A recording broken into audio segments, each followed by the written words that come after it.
Редици пациенти кои чекаат за преглед, преполни амбуланти и над 120 прегледи има во ковид центарот во Битола само во последните неколку дена. Со над 400 активни случаи, Битола после Скопје повторно е најголемото жариште на коронавирусот во земјава. Сепак, за разлика од големиот притисок во амбулантите, нема голем број хоспитализации на инфективното оделение, каде се околу 30 пациенти.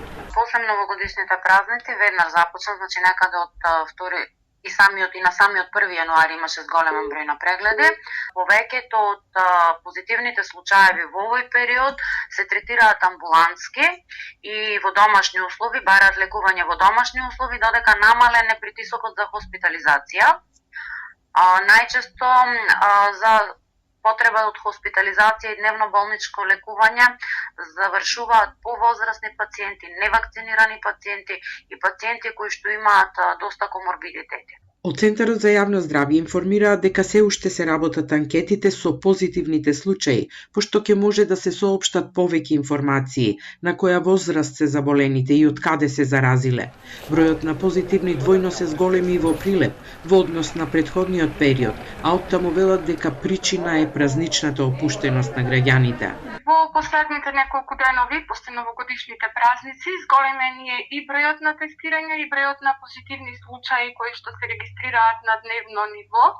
Овај пораст на ново заразени беше очекуван, со оглед на тоа дека немавме мерки построги пред новогодишните празници, а очекуваме бројот на заразени да расте и во наредниот период. На дневна основа околу 100 тестирања се прават во Центарот за јавно здравје, а бројката на позитивни случаи во споредба со претходните недели значително е зголемена, некаде можеби за 100% можем да кажам дека е тоа зголемување.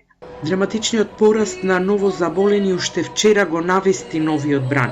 Според категоризацијата на Светската здравствена организација, Македонија е во фаза на широка трансмисија под ниво 3 со умерен капацитет за одговор, зашто има и соодветни препораки. Затворање на несуштински деловни активности или работење од дома, да се избегнуваат затворени простории, преполни места со можност за близок контакт. Спортски и слични настани треба да се одржуваат според строги безбедносни правила, например без публика. Другите масовни собири треба да бидат прекинати, а големината на сите социјални собири треба да се намали.